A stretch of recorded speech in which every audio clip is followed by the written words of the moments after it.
신앙의 세대 계승. 그래서 그 본문 말씀처럼 에베소 6장 말씀을 중심으로 해서 나누고자 합니다. 5월은 가정의 달입니다. 교회와 그 사회에서 여러 가지 가정에 관련된, 가족에 관련된 행사들을 많이 하고 있는데요. 그 다양한 행사를 열리지만 모든 가정이 행복한 것은 아닌 것 같습니다. 어린이주일은 아이들이 없는 가정이나 또 자녀하고 관계가 불편한 가정들은 참 눈물을 흘리지 않을 수 없는 그 주일인 것 같습니다. 그리고 어버이 주일에는 또 부모님을 생각지도 않게 자녀로서의 그런 도리를 다 하지 못했다는 생각이 계시는 분들, 그리고 또 부부주일은 홀로 된 가정들이 안타깝고 허전함이 이루 말할 수 없는 5월의 가정의 달입니다.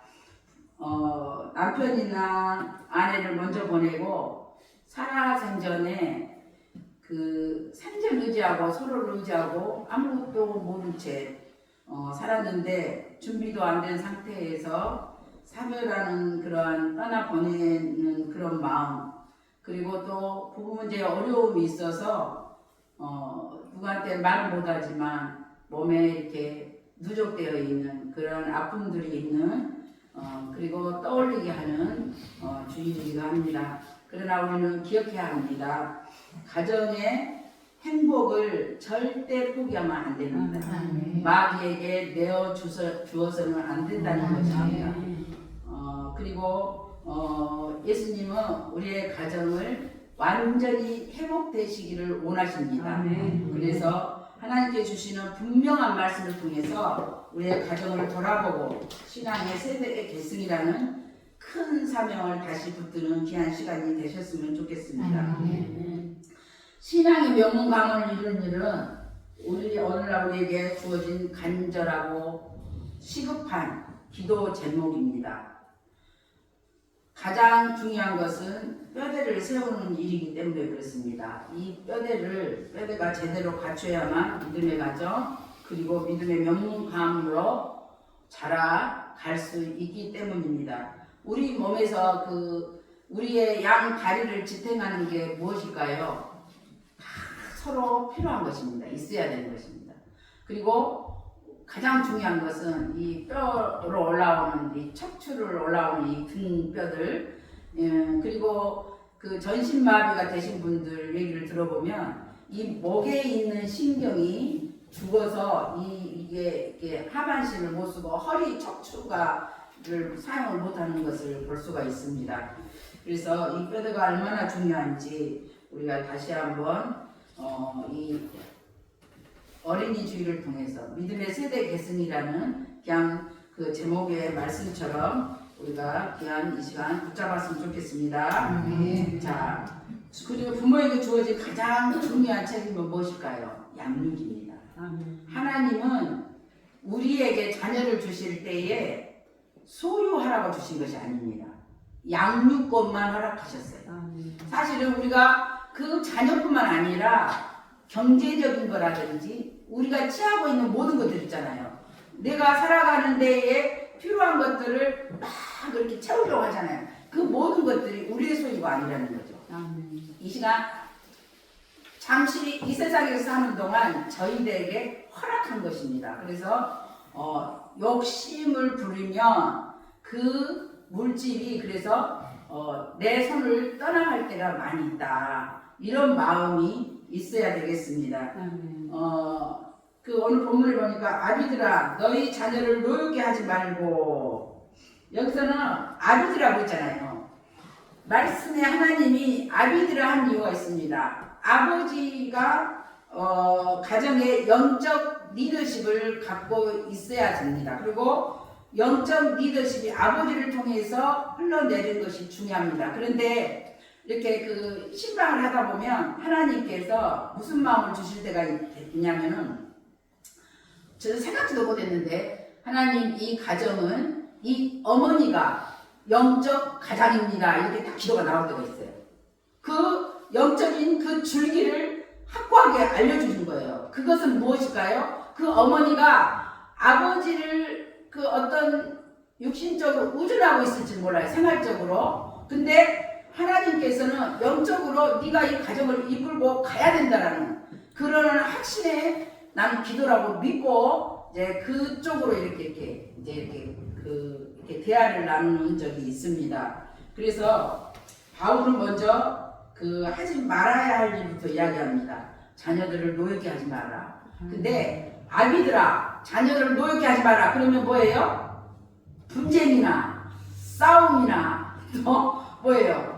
아빠하고 부딪힘이 많이 있다. 이렇게 우리가 생각을 해도 될 것 같습니다. 그래서 부모님들은 적절하게 자녀들에게 통제를 해야 된다. 방은 그냥 아무렇게나 자유롭게 놔두는 것도 문제지만 통제를 지나치게 통제하는 것도 또 문제가 있다. 그래서 우리가 생각해 볼 때 자녀를 참 노엽게 하는 데가 많이 있어요. 언제냐? 아무것도 모르는 시절에 아버지의 그런 노여움이 그 상처가 되어서 그것이 이어져서 어디까지 와요? 결혼해서 아내에게 그렇게 하는 거예요. 아버지하고 똑같이 하는 거예요. 그래서 그거를 끊어야 되는 것입니다. 근데 이제 우리 남편들에게 나는 예수를 믿고 남편은 안 믿어요. 그럴 때 참 쉽지 않죠. 어렵죠. 근데 천순자 목사님을 보시면 됩니다.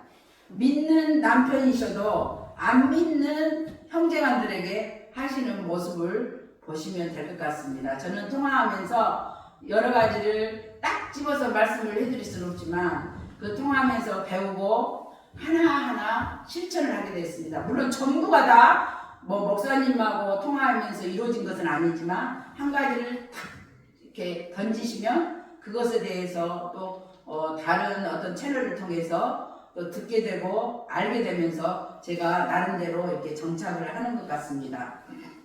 그래서 권위적인 부모 아래서 억압적으로 자라는 자녀들이 생각보다 많습니다. 그리고 그 어떤 명문 가정이라는 그런 타이틀이 있는 가정들, 신앙적으로 말고요, 사회적으로 뭐 어떤 재단을 세우고 했던 최근에 그 정치인이 그 죽는 일이 일어났잖아요. 그것이 세상에 터뜨려지면 어떻게 될까요? 자기 가문에 먹칠을 하는 그런 거기 때문에 미리 자기가 목숨을 끊는 그런 안타까운 그 현실도 볼 수 있습니다. 그런데 청소년기에는 스스로 선택하고 싶은 마음이 커집니다.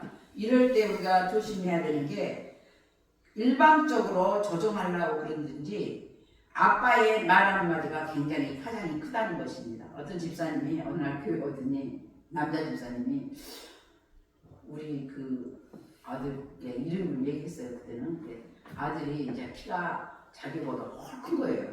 훨 커서 이제 중학교 때 뭐라고 이제 뭐라고 하니까 얘가 위에서 아래로 이렇게 내려오더라는 거예요. 근데 썩지 않더라는 거예요. 처음으로 그걸 느꼈다는 거예요. 그 뒤로부터 뭐예요? 가격한 말을, 부정적인 말을 이제 못하게 듣다 그런 얘기를 하는 것을 들었습니다. 아이들은 모아놨다가요 어느 날 폭발하지 절대로 한마디 할 때마다 폭발하지 않습니다. 여러분들도 더 잘하실 거예요. 그래서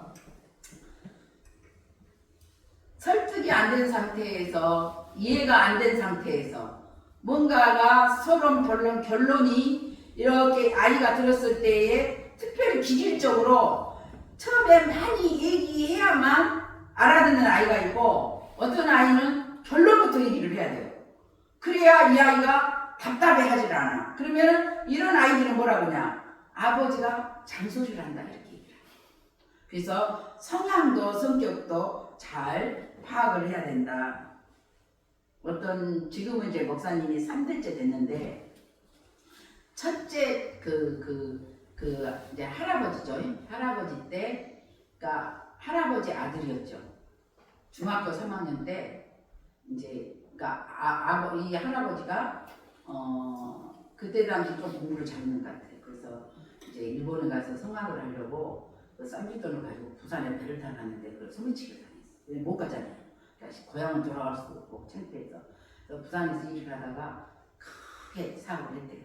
사업이 이제 번창을 했어. 그래서 그 아들이 그 온 없이 먹을 수 있었고 어려운 형편이었을 그 시절에 고기도 온 없이 먹고 온 없이 했는데 중학교 때 갑자기 아버지가 모든 회사 재산을 모든 그런 어떤 것들을 팔고 교회를 이렇게 세우더라는 거예요.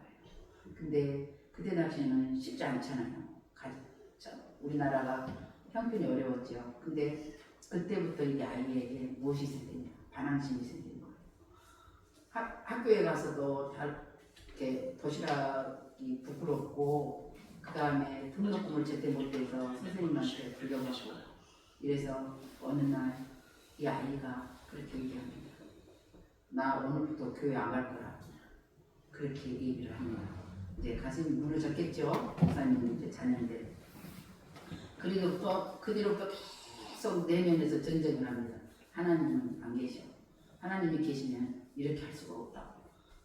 계속 하면서 대학교까지. 그리고 부모님이 이 아이가 안 되겠다 싶으니까 하나님 앞에 돌아올 줄 알고 결혼을 시켰는데 안 돌아옵니다.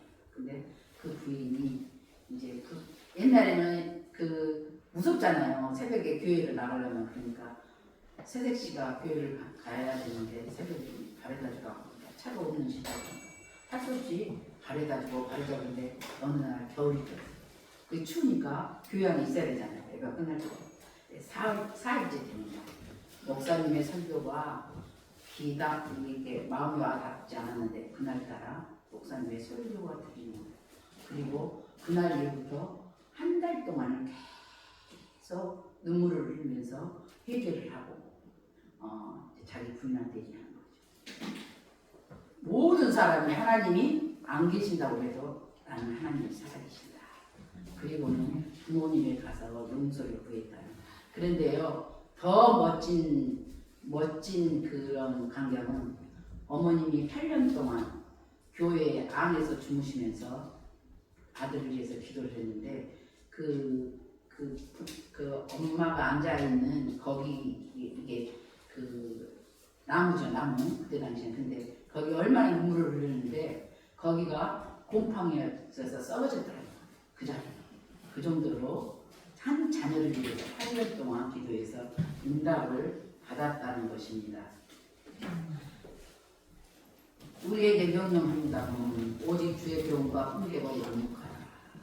그래서 양육은 영혼을 돌보는 일입니다.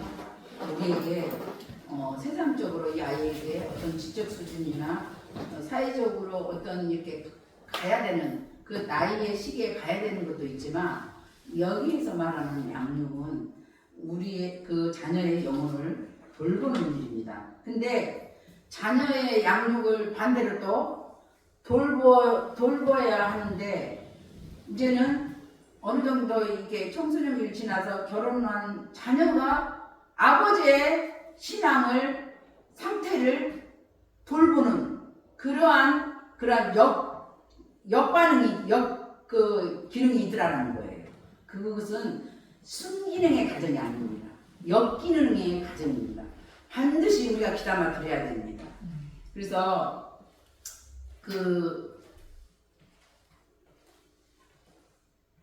양육 후 부모에게 주시는 임무, 책임, 사명이지만 반대로 저러는 아버지를 보고 자녀가 느끼는 거 그거 뭐예요? 자녀의 임무다, 책임이다, 사명이다 이렇게 생각을 하는 경우도 있게 될 것입니다.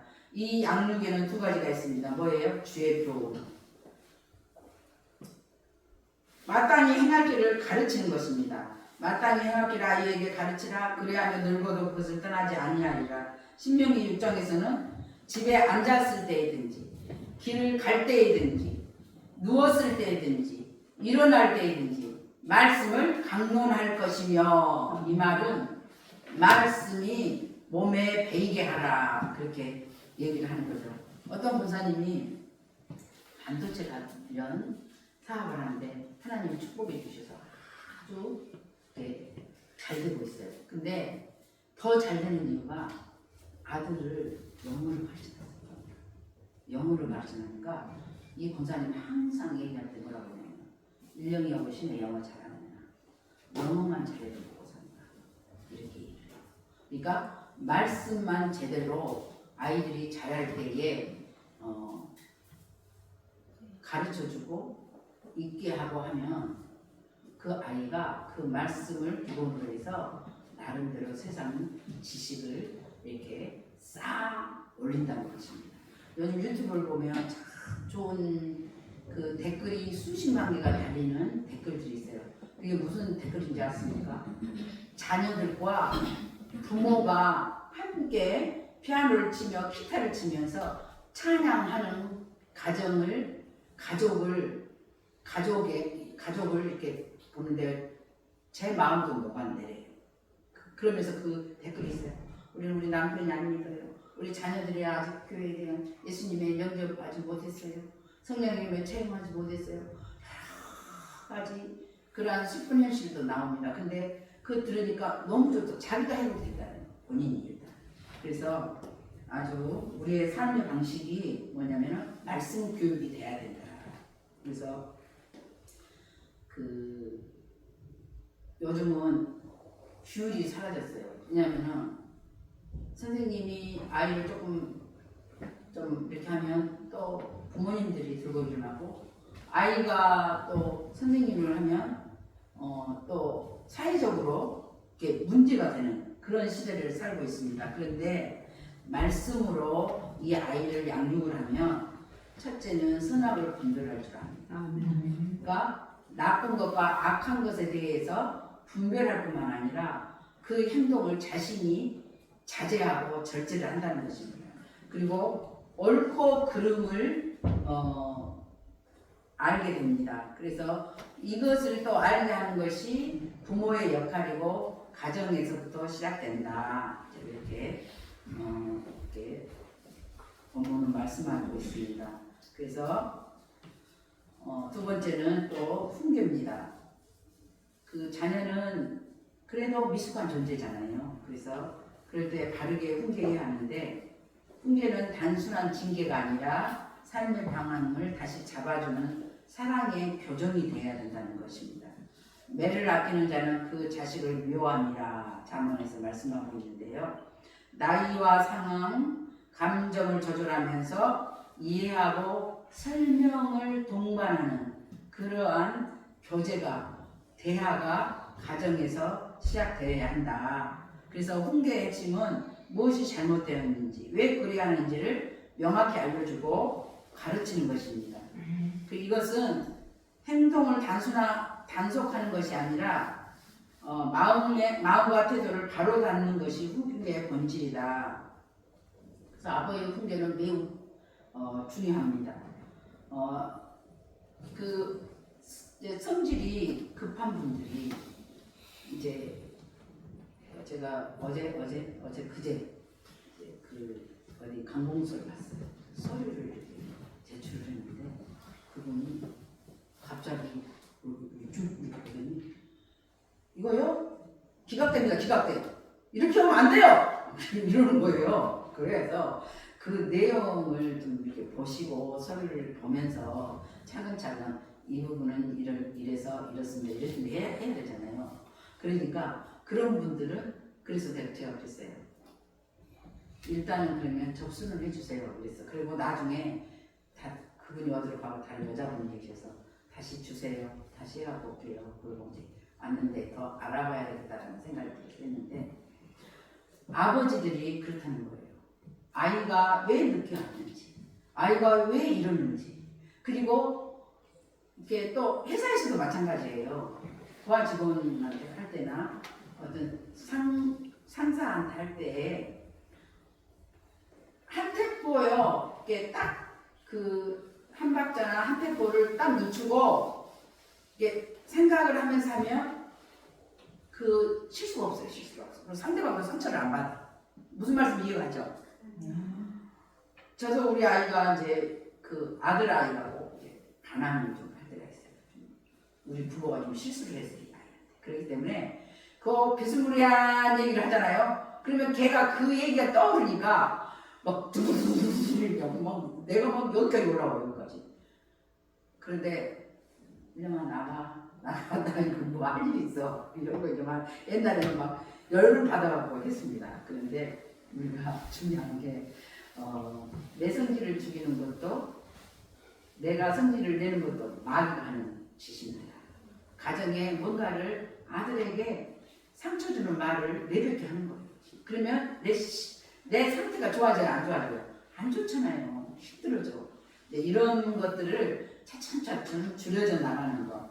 줄일 수 있으면 그렇게 했으면 좋겠습니다. 네. 그래서 말씀과 훈계로 자녀를 양육하는 신앙의 명문 가정이 되시기를 소원합니다.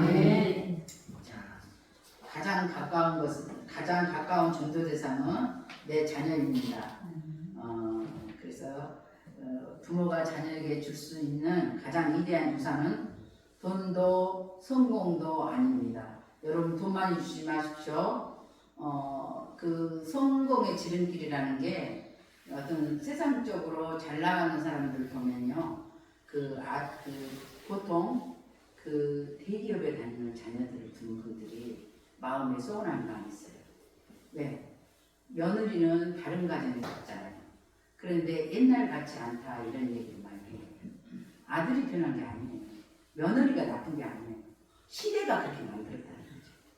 그러니까 내 책임도 아니고 아들 책임도 아니고 현실이 그렇게 주어지게 만들었습니다. 그래서 그 믿음이 유산이라는 것입니다. 다른 하나도 없어요. 하나님, 내가 믿는 하나님을 자녀도 믿게 해야 되고, 내가 드리는 예배의 간격을 자녀도 경험하고, 내가 붙드는 기도의 능력을 자녀에게도 물려줄 수 있는 그러한 부모의 어떤 책임이 있다는 것입니다. 인생엔 누구에게나 고난이 옵니다. 그래서 자녀들은 부모의 신앙에서 배운 방식으로 위기를 이겨냅니다. 처음에는 자기 어떤 방식대로 얘기를 쭉 해요. 그잖아요. 그러다 부모의 말을 들어. 그러면은 이렇게 그게 일리가 있는 거예요. 이제 그 자녀가 생각을 할 거 아니에요. 생각을 하면 그게 일리가 있어요. 그래서 아이들이 얘기를 하면 시끄러워! 이렇게 할 이유가 없습니다. 마음껏 얘기하게 해주세요. 그리고 나서 결론을 내리면 되는 것입니다. 부모가 눈물로 하나님 앞에 엎드리는 모습을 본 자녀는 인생의 파도를 만나면 어떻게 할까요? 우리 부모는 한 번쯤은 생각한다는 거예요. 여러 가지 생각 중에서 한 가지가 스쳐간다는 거예요. 부모는 기도를 하더라. 그래서 하나님 앞으로 나아간다는 것입니다. 그래서 자녀에게 하나님의 그 말씀을 남기십시다. 그리고 우리가 줄 수 있는 최고의 유산이라고 하는 그 자부심을 갖고 우리가 하나님 앞에 열심을 내서 말씀으로 충만한 그러한 삶을 사셨으면 좋겠습니다. 네가 어려서부터 늙기까지 의인의 버림을 당하거나 그의 자손이 걸시감을 보지 못하였도다.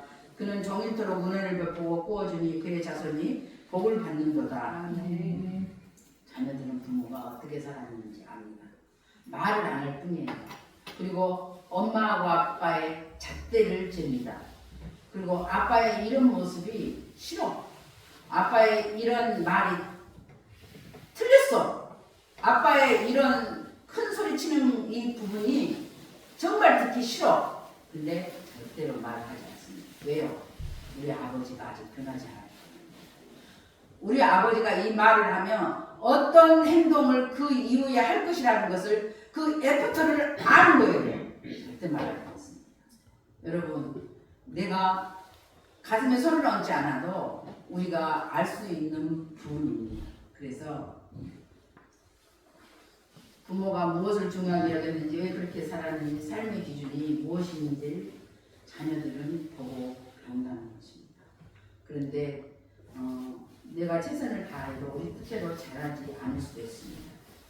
어쩌면 정반대로 잘할 수도 있습니다. 근데 오늘날 예측 불허의 시대라고 그러잖아요. 자녀가 기도하는 대로 되지 않을 수도 있습니다. 자녀가 내 기도와 다른 모습으로 살아가더라도 여러분 낙심하지 마십시오. 상심하지 마십시오. 하나님 앞에 내가 진실되게 살아가다 보면 자녀는 언젠가 그 길을 따라오게 될 것입니다. 하나님은 홀로 귀한 일을 행하시는 분입니다. 자, 또 하나님이 등장합니다. 우리의 삶이 메시지가 되는 거예요. 그냥 말을 안 해도 우리의 행동을 보고 그 옛날에 그런 말 있잖아요. 부모의 등을 보면 자식은 부모의 삶을 살아온 인생을 안다. 그래서 어느 날 남편에게 이제 퇴근하고 들어왔는데 이제 한 소리 하고 싶었어요. 등을 보니까 이제 오랜 시간이 지났더라고요. 굽어 있더라고요. 그래서 말을 못 해지는. 그러면 아내가 남편을 보는, 남편이 아내를 보는 등, 부모님을 보는 자녀가 부모님의 등을 보는 자녀는 모를 것인가? 그렇지 않다라는 것입니다. 일거수일투족을 자녀는 잊고 있다는 것입니다. 그래서 하나님은 자녀를 통해서 부모를 훈련시키기도 합니다. 자녀와의 그런 어떤 씨름을 통해서 우리의 고집을 꺾으시고 교만을 낮추시고 욕심을 내려놓게 하십니다. 자녀는 우리의 인내와 믿음을 다듬는 하나님의 도구입니다. 우리가 지속적으로 점검해야 할 것은 자녀의 상태보다 회사에 운영하는 직원들의 상태보다 회사를 이끌어가는 상사들의 상태보다 부하 직원의 상태보다 내 믿음의 상태를 점검해야 된다는 것입니다. 그 질문 앞에 진실하게 사는 것이 회사의 대표요, 사장이요, 회장이요, 부모로부터 시작이 된다는 것입니다. 자녀들을 묻지 않아도 판단하고 있습니다. 그리고 가장 치명적인 영향력은 부모의 이중성입니다. 말과 삶이 다르면 자녀의 신앙은 혼란에 빠집니다. 부모도 안전하지 않을 수 있습니다. 안전할 수 없습니다. 실수할 때 솔직하게 인정하고 하나님 앞에 나아가는 모습을 보여주는 것이 진짜 신앙 교육입니다. 자녀는 하나님께서 양육하십니다. 부모의 손길이 닿지 않는 곳에서도 자녀를 돌보시는 분은 하나님이십니다. 구약의 요셉을 보십시오. 형제들이 팔았잖아요. 근데 부모의 품을 떠나서 수많은 고난과 시련을 겪지만 딴 나라에서, 애굽 나라에서 총리가 되는 그러한 귀한 자리를 하나님이 허락해 주셨습니다. 부모가 없었지만 하나님이 함께 하셨다는 것입니다. 어릴 적 하나님께서 사무엘도 마찬가지입니다. 하나님께서 그를 친히 기르셔서 이스라엘의 위대한 영적 지도자로 세우셨습니다. 부모의 양육에는 한계가 있습니다. 그리고 안전한 부모는 없다는 것입니다. 사랑으로 자녀를 돌보지만 때로는 실수하고 상처도 주기도 합니다. 그런데 하나님은 나도 아시고 자녀도 아시고 부모인 입장도 잘 알고 계십니다. 그래서 부모의 기도는 자녀 인생의 가장 든든한 울타리입니다. 하나님의 선하신 통치에 자녀를 의탁하면서 주님의 손에 맡기십시다. 그분은 우리가 다 하지 못하는 부분까지 하시고 채우시고 인도하시는 분이십니다. 부모가 하나님을 신뢰하면 자녀도 안정감을 가집니다. 그런데요, 부모가 싸우고 또 소리가 나고 우리 엄마가 조금 불편한 것 같은데 아버지 말에 우리 엄마가 아버지 쏘는 저 말이 좀 안 좋을 것 같은데 그럼 애는요 말을 않고 표현을 않지만 마음 가운데 불안하고 또 조급하고 또 이런 것들이 이제 어떤 성격을 자녀들 성격을 알잖아요. 우리 자녀가 이게 좀 뒤끝이 길게 간다. 이 아이도 힘든 거야 부모 때문에. 근데 그냥 우리 아이가 그냥 이렇게 하지만 그 자리에서 엄마 아빠한테 한마디 이렇게 유머러스하게 이틀을 주면서 하면서 그 자리에서 푸는 자녀도 있습니다. 근데 우리가 그럴 때에 자녀가 불안하지 않도록 상처받지 않도록, 흔들리지 않도록, 그 삶에서 그러한 어떤 그 애처로움이 오지 않도록 우리가 책임이 있는 게 또 부모라는 것입니다. 자녀를 축복합시다. 하나님이 너를 축복할 거야. 하나님이 너를 사랑하신단다. 하나님이 너를 쓰실 거야. 난 너를 기대해. 나는 너를 믿어. 자녀 앞에서 진짜 말을 못 하시니까 그러면은 혼자 기도할 때 외치십시오. 하나님이 시대를 축복할 거야. 하나님이 일령이를 축복할 거야. 그리고 하나님은 시대를 사랑하신단다. 하나님이 일령이를 사랑한단다. 하나님은 우리 자녀들을 쓰실 거야. 하나님이 나도 기대하지만 하나님도 너를 기대한단다. 그러면서 자녀들을 축복합시다. 아멘. 기도는 어려운 게 아닙니다. 내가 내 입에서 내 속에 있는 것들을 쏟아내는 것입니다. 그리고 토설하는 것입니다. 하나님 나 아파요. 어디가 아픈데 이 통증이 왜 오죠? 그 근원을 뿌리채 뽑아 주십시오. 아니면 그 근원을 성령의 불로 태워주셔서 이 고통이 사라지게 하여 주시옵소서. 우리 자녀가 이런 부분이 이렇게 했는데 부모의 잘못도 있습니다. 탓도 있습니다. 하나님 아버지 용서해 주세요. 바르게 돌아오게 해주세요. 바른 이해와 판단력을 가지게 해주세요. 하나님 믿습니다. 하나님이 사랑하시는 우리 자녀인 줄로 믿습니다. 부모의 말은 자녀에게 애언과도 같습니다. 자녀의 미래를 여는 애언적 선포를 오늘부터 다시 한번 시작해 보십시다. 자녀에게 그리고 축복의 말을 계속합시다. 어떤 상황에서도 절대 저주하거나 낙하는 말을 던지지 맙시다. 사랑으로 축복하고 또 축복하고 그리고 그 축복이 아이의 가슴에 깊이 새겨지고 인생을 이끄는 힘이 되는 온천이 되는 귀한 역사들이 일어나기를 원합니다. 그리고 그 자녀들을 위한 부모의 눈물의 기도는 결코 헛되지 않습니다. 눈물의 아내를 위해서 기도하는 눈물의 기도는 결코 헛되지 않습니다. 남편을 위해서 기도하는 아빠를 위해서 기도하는 영적 가장인 아버지를 위해서 기도하는 눈물의 기도는 땅에 떨어지지 않습니다. 하나님 도우심 없이는 자녀 영육이 불가능합니다. 하나님의 도우심 없이는 부모의 임무, 사명, 책임을 다할 수 없는 것입니다. 성경은 이렇게 말합니다. 보라 자식들은 여호와의 기업이요 해의 열매는 그의 상급이로다. 짐이 아닙니다. 자식이 부모가 짐이 아닙니다. 귀한 우리에게 서로 공존해 하는 맡기신 귀한 기업입니다. 자녀 양육은 어린아이부터 성령이 될 같이 쉽지는 않습니다. 힘든 여정일 수도 있습니다. 하지만 포기하지 마십시다. 끝까지 믿음으로 걸어갈 수 있도록 말씀으로 양육하고 기도로 품고 축복하십시다. 축복은 믿음의 선포입니다. 우리의 자녀가 하나님의 나라의 아름다운 사람으로 세워지길 소원합니다. 믿음의 계승을 통해서 우리의 가정이 믿음의 명문가로 세워지는 축복이 함께 하시기를 주님의 이름으로 소원합니다. 축복합니다. 서로 축복하겠습니다. 축복합니다. 축복합니다. 자, 마무리 기도를 하겠습니다. 소원 한 가지, 그리고 잘못했던 거 부모와 관계에서 그거 토설하시고, 소원 한 가지, 감사 한 가지, 그리고 결단하는 기도를 통성으로 하고 마무리 기도를 하겠습니다. 기도하겠습니다. 하나님 아버지